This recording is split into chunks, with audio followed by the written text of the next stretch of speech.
we would like to give him this copy of Sir Martin Gilbert's classic book, Israel, A History. And so I'm sure, especially after he's been there, Chris will enjoy that very much. Well, I want to talk now about some of the myths that surround Israel, some of the propaganda myths that we hear. Many of them are quite outrageous. And if we were here for 3 or 4 days, I couldn't begin to get to all of them, but I want to give you a small sampling of some of the things that are said about Israel that simply aren't true. All of these things designed to make the Jewish state illegitimate in the eyes of the world, and again, particularly young people. So it's a fight for the next generation. There is a movement internationally that is also coming to the church where, incredibly, there are questions about who is a Jew. Are the Jews in Israel really Jews? What does it mean to be a Jew? I mentioned the other night, the session Wednesday night, in the church, top leaders like John Piper asked this question. He tweeted last year, who's a true Jew? And this to me is astonishing. Who would ever think of questioning the heritage of a people as ancient as the Jews, especially those in their own country? Now, there is an effort to disconnect the Jewish people from their biblical heritage. So it's obvious why. Again, if you make their aspirations illegitimate, if you make their claims illegitimate, then they're just another group vying for the same piece of land. So when you hammer away and chip away at Jewish history, that is a propaganda technique that incredibly has had some effect. I have had conversations with several Christian leaders over the last several years in which they will say something like, well, I certainly support Israel's right to exist. I think they should be able to live in peace. But I don't think that there's any connection between the Israelis today and the people in the Bible. I hardly know how to respond. It's is the sky blue or is it something else? The size of the lie, the size of the propaganda techniques is breathtaking. So you find yourself answering crazy questions like this. I mean, would someone question another ethnic group, their heritage, when it's obvious? No. Why the Jews? This is at a shuk in Jerusalem. The fact is that Israel is home to several million ethnic Jews who are related to their ancestors, and they live and thrive in their own sovereign nation today. That's the story. That is being turned on its head is an indication of how far the left has progressed in their propaganda techniques. There is an idea among Israel's detractors, both religious and secular, that in effect the Jewish state was born in sin, that it was illegitimate from the get-go. And there are layers and layers of things in this propaganda technique. One is that the Israelis took by force, when the state was established, upwards of 77% of historic Palestine. And they're keeping 77 or 80%, whatever it is, and they're going to possibly allow the Palestinians to have the remaining 20%. And so, the Palestinian apologists will say, well, the Palestinians are, they're going to settle for that. That's all they can get. None of that is true. Palestine was originally a much larger geographical area. The British Mandate, the time that the British controlled the area at the end of World War I, when they took large swaths of territory from the Ottoman Empire, until they vacated the area in 1948, all of that area was much larger than Israel is today. You see in the image the Dead Sea and then the Jordan River above it. That is basically the boundary line today between Israel on the left and Jordan on the right. So in 1946, the Western powers created the country of Transjordan. The Jordanians are from the Hashemite kingdom of Arabia. Okay, you're talking about an area that was Mesopotamia. It was Arabia for centuries. They're just desert nomads. They're clans. They're tribes out there. And they created two states: Saudi Arabia, Kingdom of Saud, and the Hashemites of Jordan. So you see the inversion of truth here. From the time that the British began to tell the Jewish Zionists that they would be allowed to settle Palestine until World War II, the enthusiasm for that waned. And so what you ended up with by 1946 was the majority of Palestine was given to Jordan. It was the Jews that were to divide the remaining land with the Palestinian Arabs. That was what the UN partition plan was in November 1947. The Jews decided they would take what they could get because within reach for them, for the first time in 2,000 years, was sovereignty in the land. The Arabs famously rejected it. They would not share space with a Jewish Zionist state. So you will often hear these myths about Israel's founding from Palestinian propagandists, many of them who have now infiltrated the American church. And you hear this kind of thing from them often. The truth is that many people don't have the time to research the history for themselves. And as we were having a conversation at the break, a lot of people aren't aware that media and other sources simply lie to advance their own agenda. We watch the evening news and assume that they're telling us the truth. We read a book about Israel that's damning and assume that they are brutal occupiers of the Palestinians. It's not the case.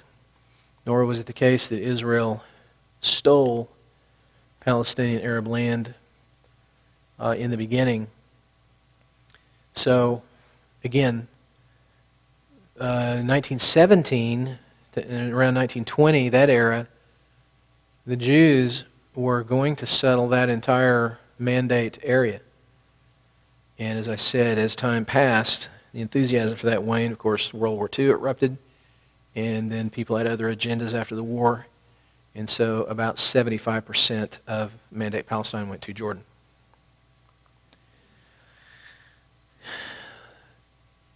The Palestinians see Israel differently than we do.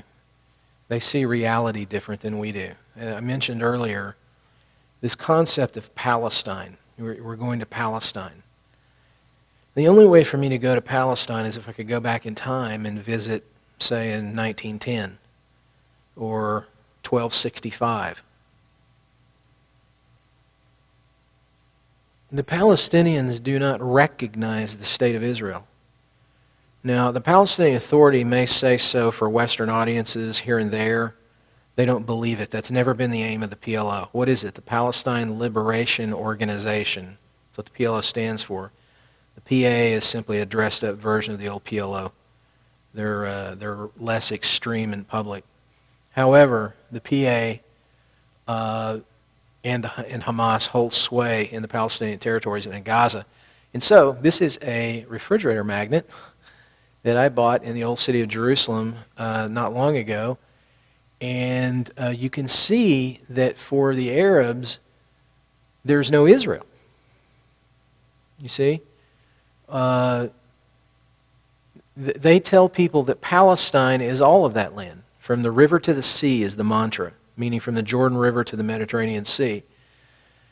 We now have a situation where, again, especially young people don't seem to understand the gravity of that statement.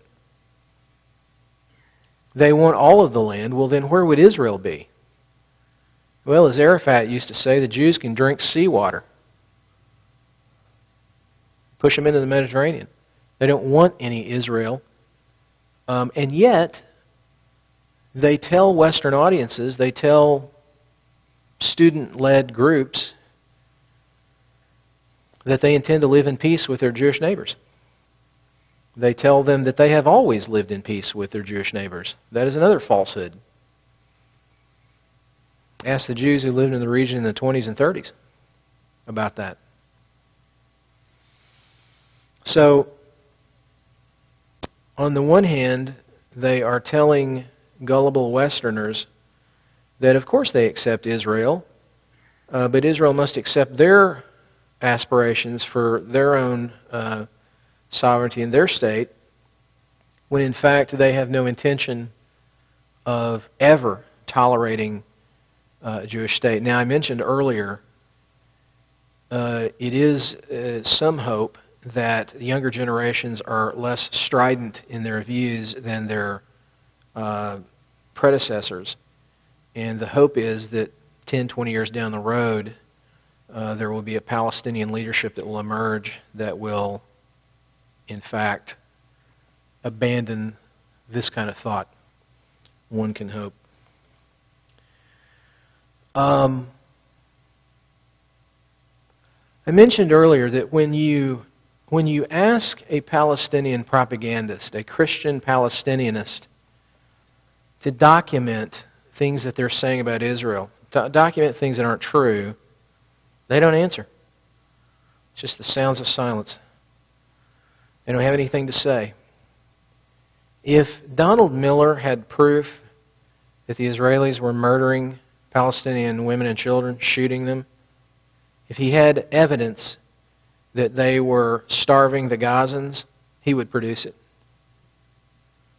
He doesn't have the evidence, he can't produce it, so he stays quiet in hopes that nobody will notice, or the few that do notice will just shut up someday.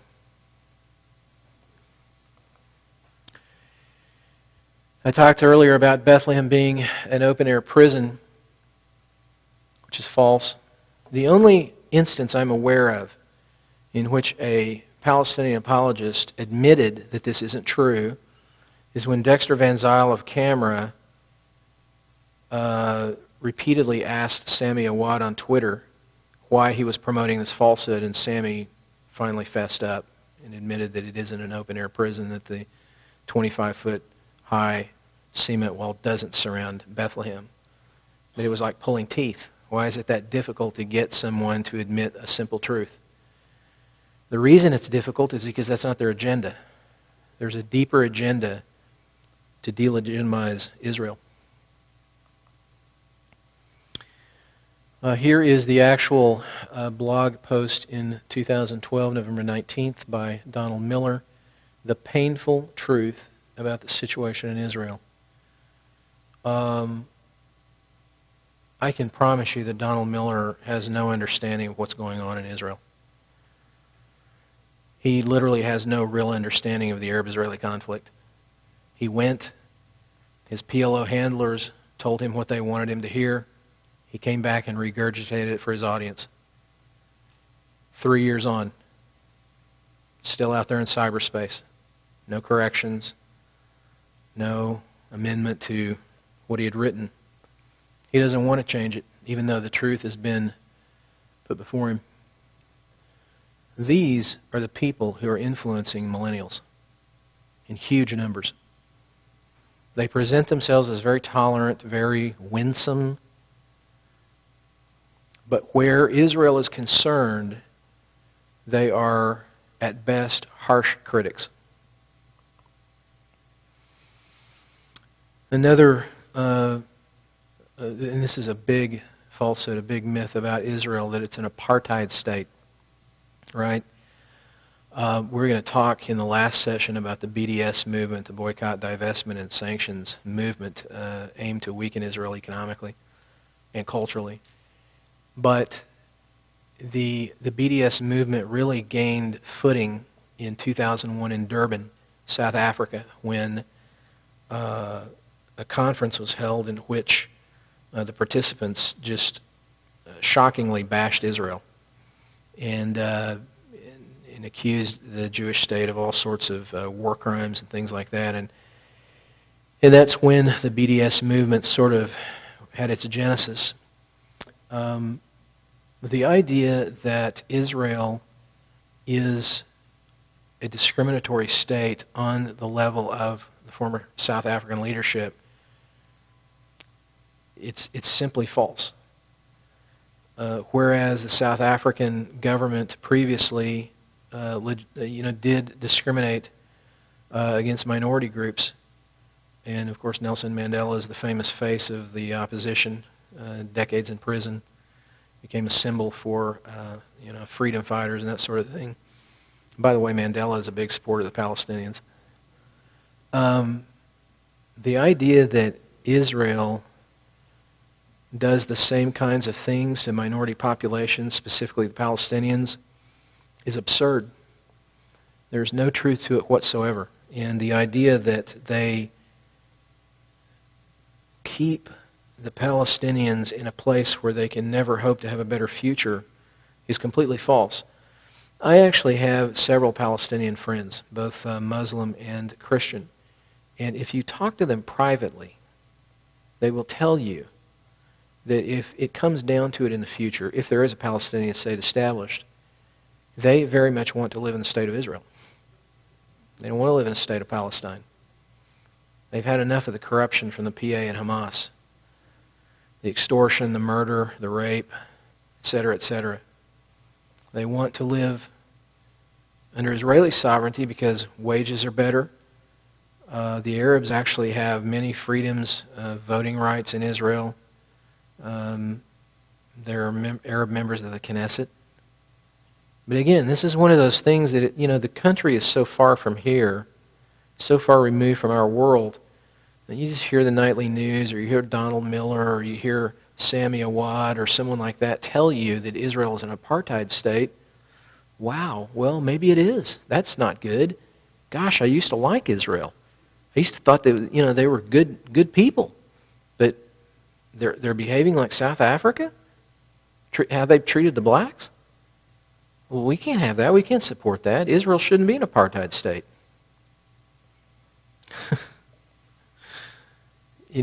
Practice critical thinking. Check things out for yourself. Don't always take someone's word for it, especially a media figure, especially a religious leader. Bishop Desmond Tutu of South Africa is a longtime Israel basher and is doing it up to this moment.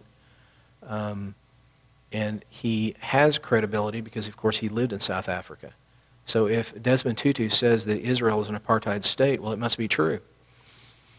Except that it's not true. He's a propagandist who hates the Jewish state. This is a common theme that Israel drives out Christians, and you hear this from all quarters. But again, the growing cry from evangelical leadership about this, that somehow Israel is persecuting Palestinian Christians. Not only that, there's a new thing that's happened in maybe the last decade, the last 15 years. And that is this idea that Israel persecutes Christians in general. Okay? That if you go to Israel as a Christian and you want to, as we call it, witness, you'll be thrown in a dungeon and you'll then later be expelled from the country, never allowed to return, etc., etc. They make it sound like you went to a Muslim country and said something bad about Muhammad. I don't know what to say except none of that is true. And when we talk about a complete inversion of the truth, where good is evil and evil is good, the fact in this case is the only place in the Middle East where the Christian population is growing is in Israel proper. Is in Israel. They're safe in Israel. They're not persecuted. They have the full advantage of the state behind them. Now, are Palestinian Christians being harassed in the area? Of course they are. Hamas, Palestinian Authority. Try operating as what we would call an evangelical Christian in Bethlehem. Just try it. At the very least, you'll be harassed day and night. The Muslim authorities in the area do not allow for freedom of religious expression. Even on the Temple Mount in Jerusalem. Now, the city is under Israeli control, that's true, but to keep the peace, they allow the Palestinian Waqf, the religious authority, to sort of call the shots on the Temple Mount itself. And so, if I go there as a Christian, or if a Palestinian Arab goes there as a Christian and wants to bow their head in prayer, well, you're escorted off because you're offending Islam. So the inversion of truth here is that the real persecutors of Christians in the Middle East are Muslim terrorists, not Israel.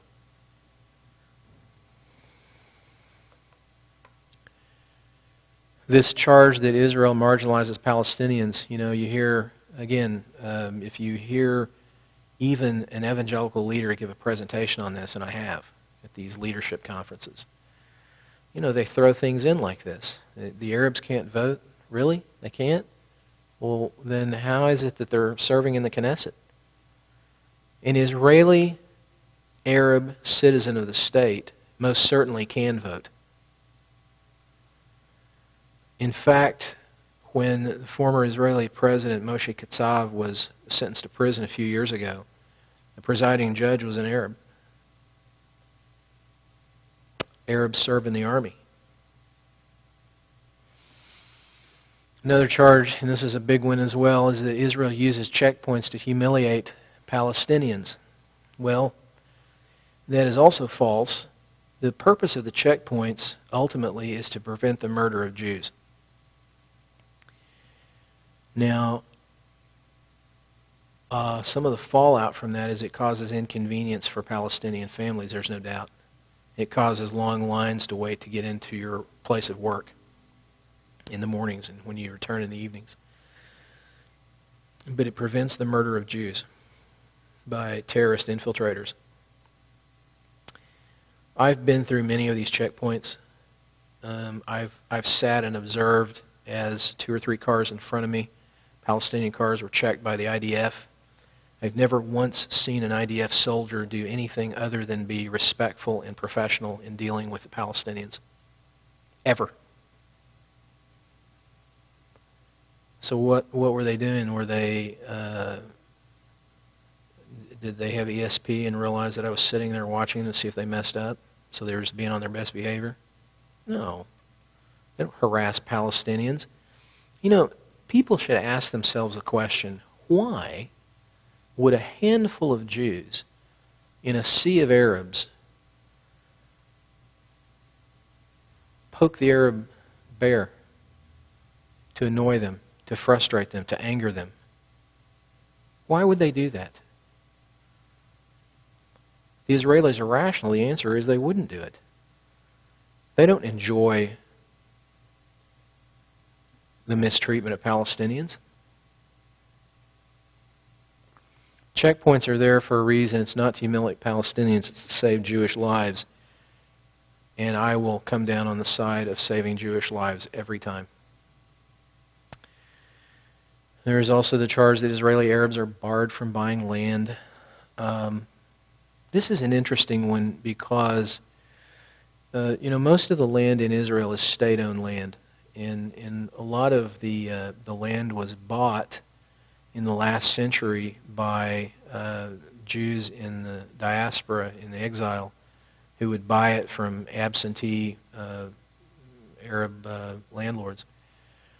So when the state was established, much of it became state land. Now, what isn't state land can be bought and sold by anyone. Arabs aren't barred from buying land. The Arabs aren't barred from building homes. We hear these charges that Israel just goes in and indiscriminately bulldozes Arab homes. And CNN or some Christian media source will show a picture of a Palestinian child weeping on a pile of rubble. Because their home has been bulldozed by the Israelis. Well, there are reasons for that. Again, what would be the motivation of the Israelis to go in and destroy Palestinian homes unless it was because they housed terrorists?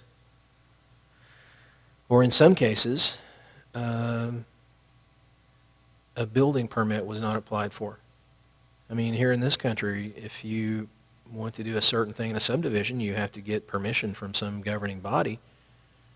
So there are reasons why some of these things happen, but the charge that Israel is a Nazi-occupying force keeping the downtrodden Palestinians from having a good life is simply not true. Now, the thing that makes this last point a bit more interesting to me is that the reverse is true. In Middle East countries where there are even Jews, and believe it or not, there are countries in the Middle East where not a single Jew can live because their life would be in danger. But even if they live there, they can't buy land.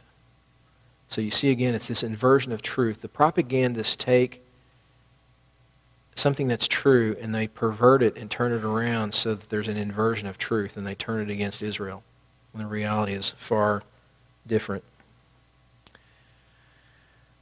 There's the charge that in 1948 especially, and again in 1967, when Israel came into the West Bank, that hundreds of thousands of Palestinian Arabs were driven from their homes, never to be allowed to return. Again, the reality is quite a bit different. Were there a few isolated instances where that happened? Yes. It was wartime.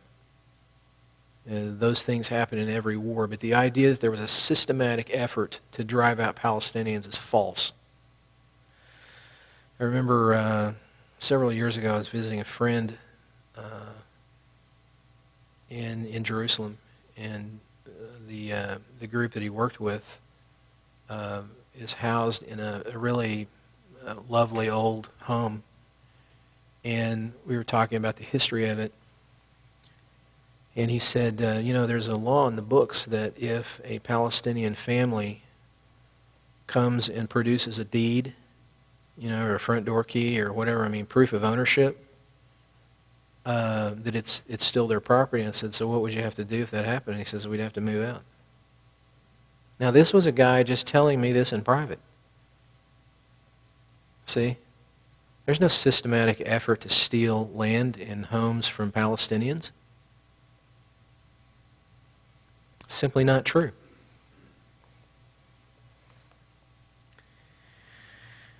Another myth is that Israel has been gorging itself on the land of its neighbors for the last 70 years. Another gigantic lie. It is very true that the bigger the lie, the easier it is for masses of people to believe it. It's really a strange phenomenon, but it's very true. For one thing, especially in this country, the average person has no real understanding of the region over there geographically or anything else. And so, I grew up hearing about Gaza and the Golan Heights and the West Bank. I didn't know what any of it meant. When Israel concluded the Six-Day War in 1967, and you see, obviously, where Israel is there, the slender gold strip of land. In the north, the Golan Heights they took from Syria.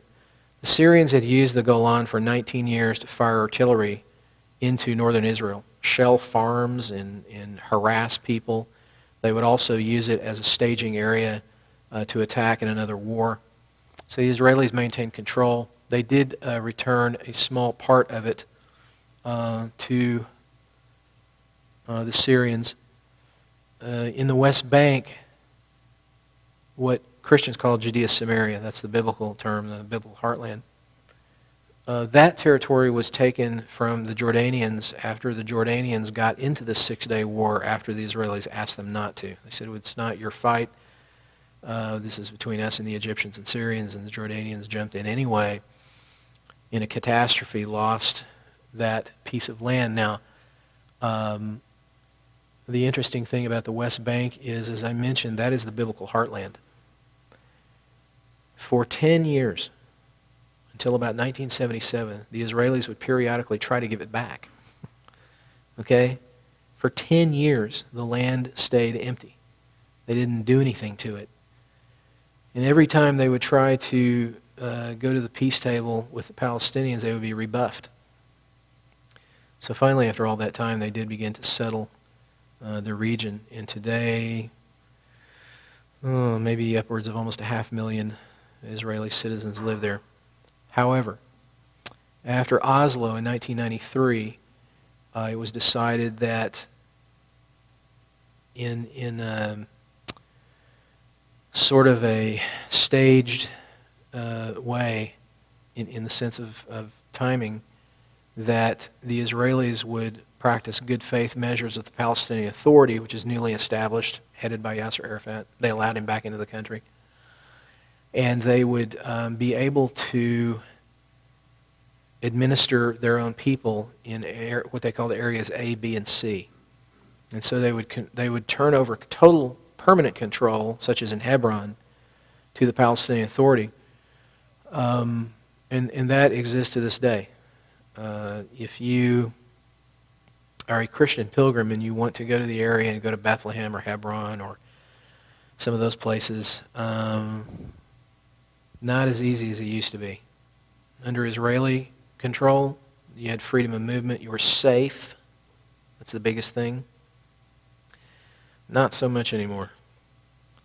When I drive down to the Dead Sea, I make sure I don't turn left at a certain point because I'm not going to go into Jericho. Not going to go into a PA-controlled area.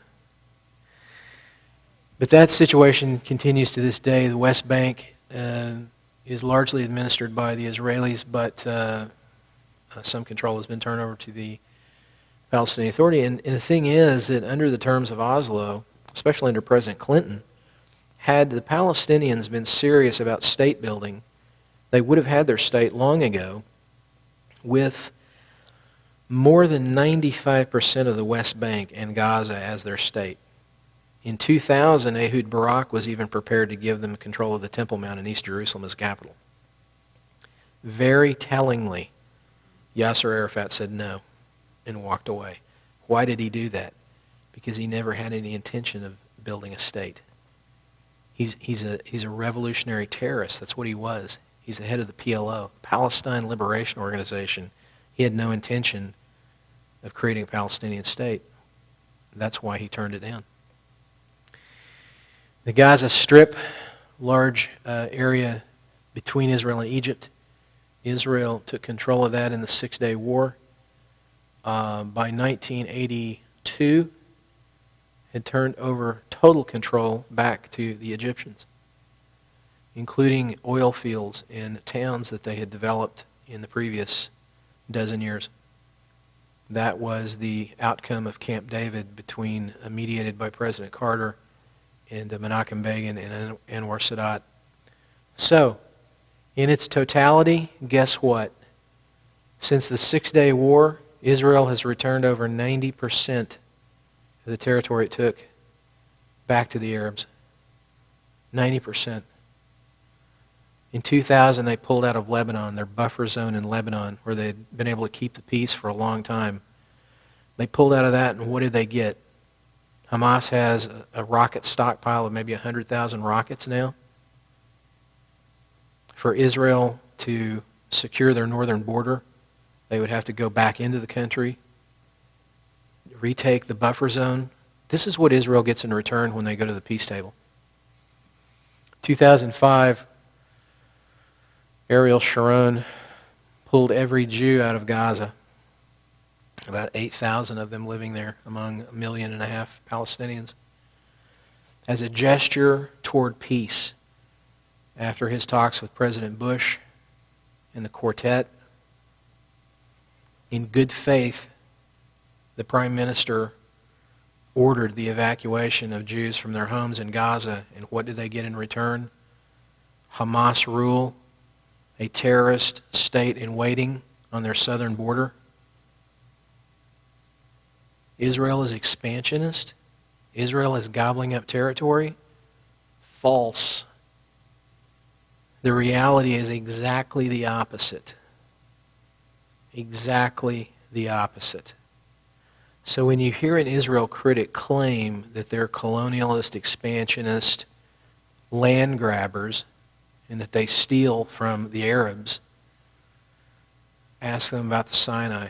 Ask them about those places in the West Bank that are administered by the Palestinian Authority. Ask them about concession after concession after concession that the Israelis have made with nothing in return. That's the reality. This one I hear a lot, and I hear it from evangelical Christians, rank and file, leadership, and usually said with their jaw set. This is another one along the lines of the chosen people thing. This is a burr under the saddle of a lot of Christians. So here's how it goes. They will talk to me about Israel's sins, of which according to them there are many. Forgetting, of course, our own faith, tradition, admonition of taking the log out of our own eye before we take the speck out of our neighbor's eye. They will say, well, you know what, though? Those Israelis, they're just unbelievers. They're just a secular country. They don't care anything about religion. They don't care anything about God. They're secular and maybe even bordering on pagan. So that's a big one. That's a big one with them. Because it's a way to make Israelis other. Okay? When you make someone other, that's very, very dangerous because you are setting them aside as something to be disassociated from. You're making them a pariah. You're making them something evil to shun. So this is a way that people make Israelis other by saying, well, they're not religious. That is false. When you walk through the old city of Jerusalem and you see posters up where, in Hebrew saying the Messiah is coming soon, when you listen to a friend, when you read an email one morning from a friend who lives in the West Bank and says, Jim, despite the trouble here, I go outside every morning in nature and I hear the footsteps of the Messiah. They may not do things the way we do them, although there are Christians in the country. But to say that Israeli Jews are not religious is false. And it's a way to marginalize them, and it's a particularly dangerous way of doing it. And this is one that really gets under my skin. They are not irreligious. In fact, if you read Scripture,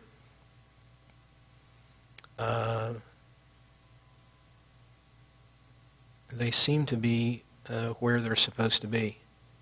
And I know that's a point of controversy, but it's the way I see it. But in any event, to say that they are not religious is not true at all. Here, of course, is an IDF soldier with prayer shawl, looking out over, looks like the Judean desert. You see this kind of scene often and everywhere. There is an absolute spiritual presence in that country. There is a movement toward their God. I'm telling you. I've been there. I've seen it. I've felt it. There is a turning toward their God by these people.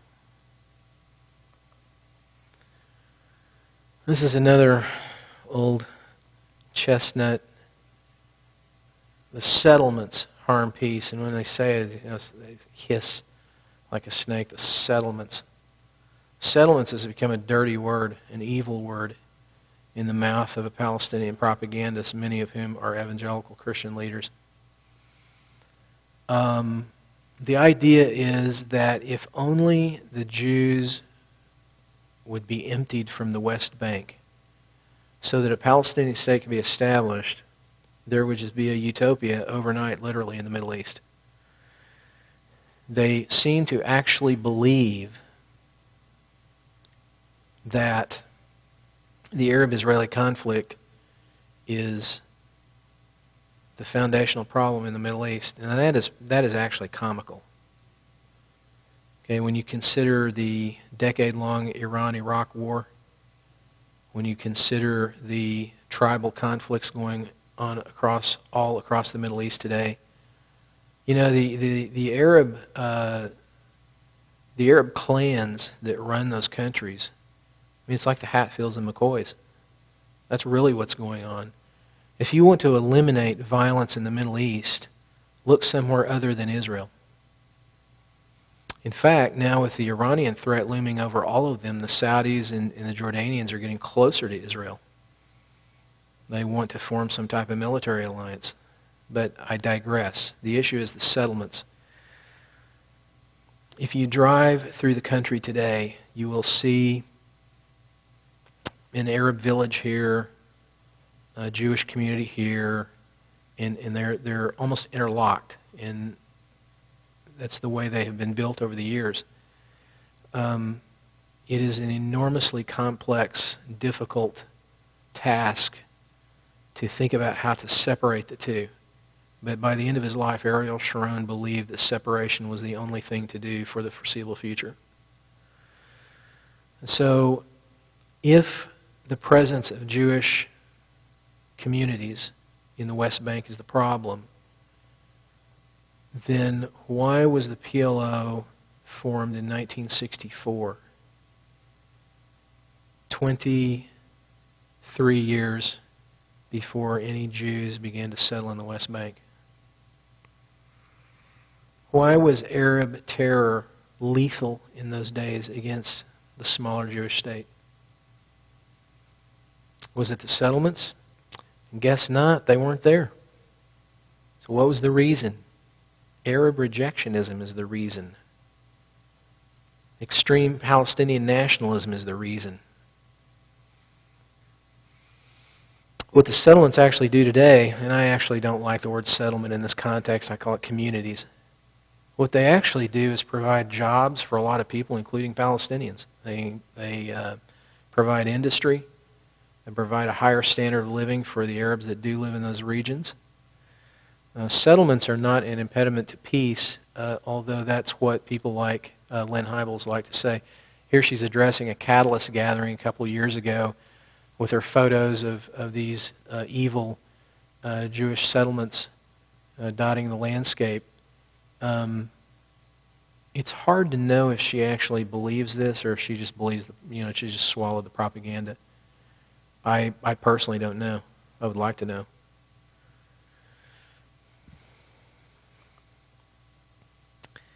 This is one that I mentioned a minute ago, and here I'm thinking more of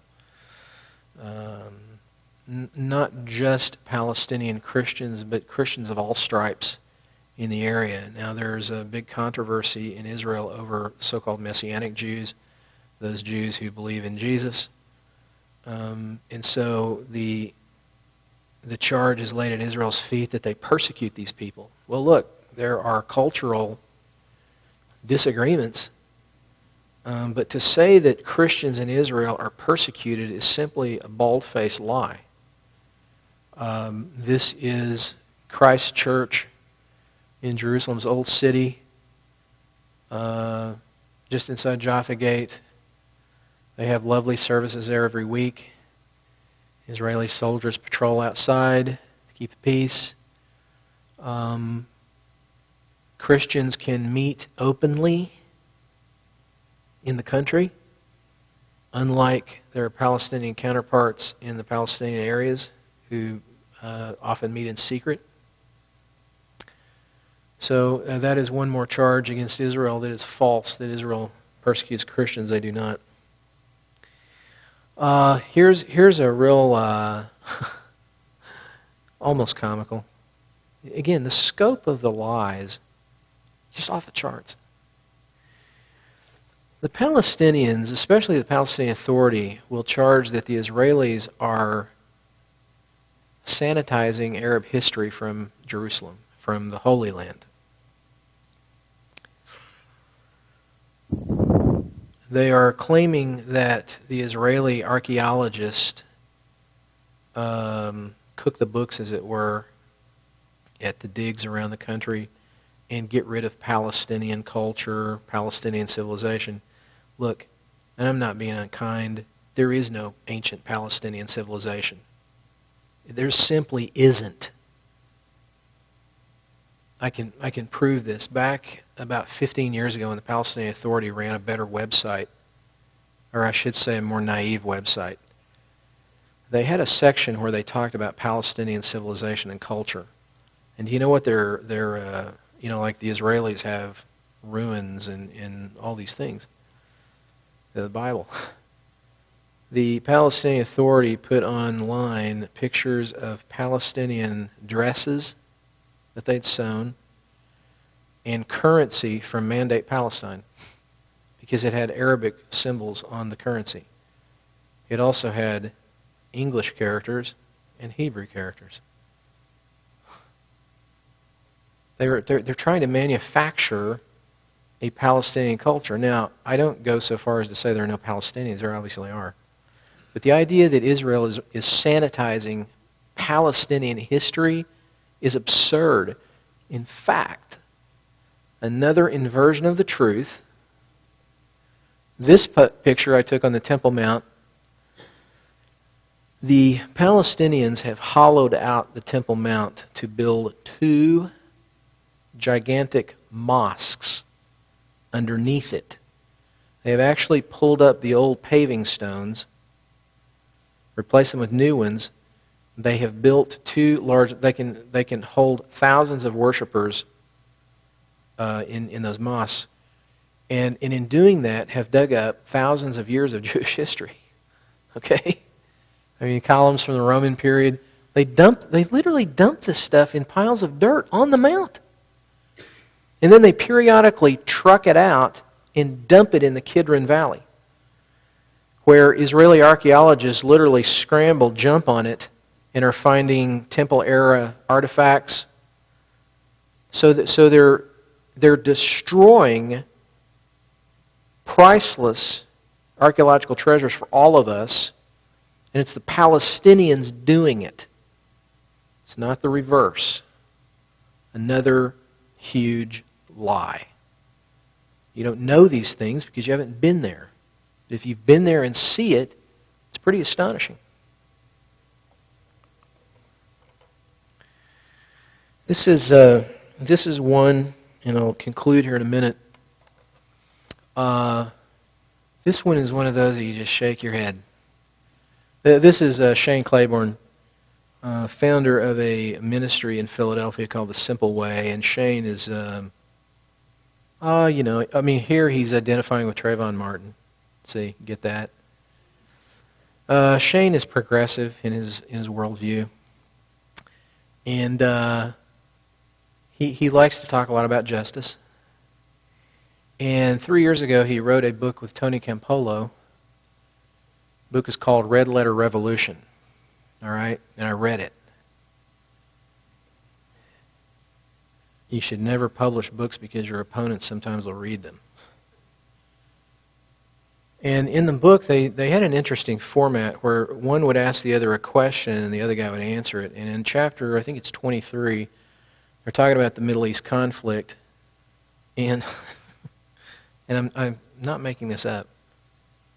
Tony Campolo lobs us a question at Shane, and it's about how for every Israeli settler in the West Bank, there are 3 bodyguards.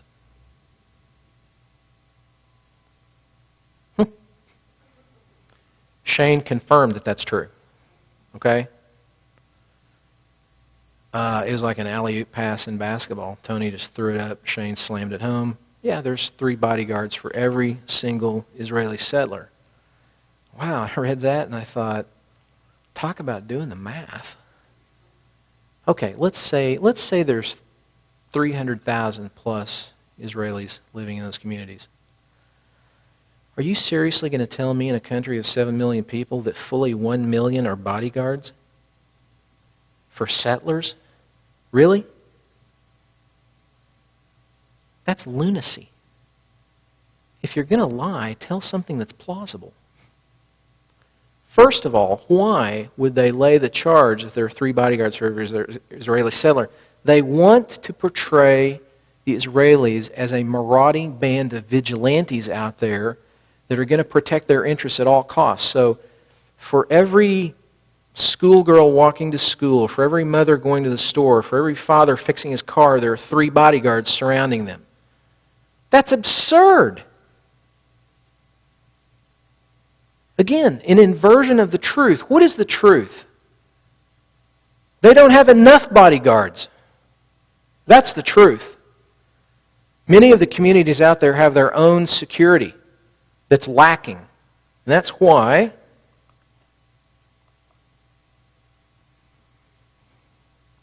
grotesque things like this happen. And 4 years ago, the Fogel family slaughtered their home in Itamar. Father, the mother, their children, Palestinian terrorists went in and killed them. If there had been 15 bodyguards in that house, it wouldn't have happened, would it? Let me be very plain here. People that tell things like this about Israelis are lying. I had the opportunity to ask Shane Claiborne on the phone about this million bodyguards thing. And he said, well, I heard that from somebody. You did? Did you hear it on the phone in Philadelphia, or were you actually over there or having a cup of coffee at the American Colony Hotel? I mean, where did you hear that? You know where he heard it. Heard it from Palestinian propagandists that wanted to paint Israelis as wild-eyed vigilante fanatics.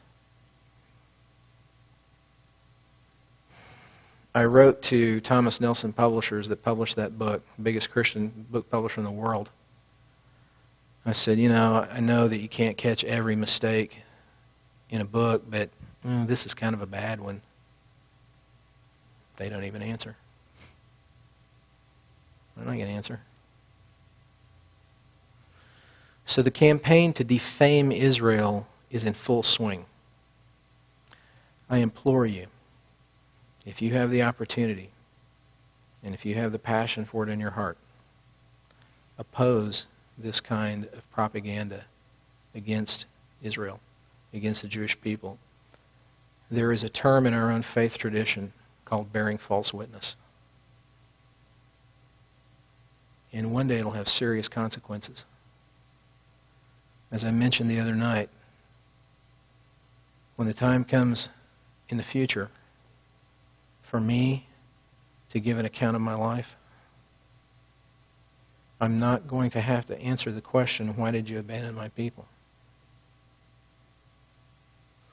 We have a duty as Christians to oppose the marginalization of Israel and Jewish people worldwide. Thank you very much.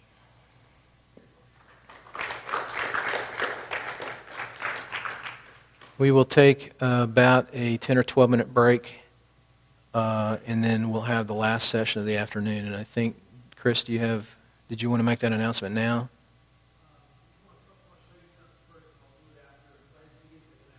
Okay. All right. We'll be back in about 12 minutes.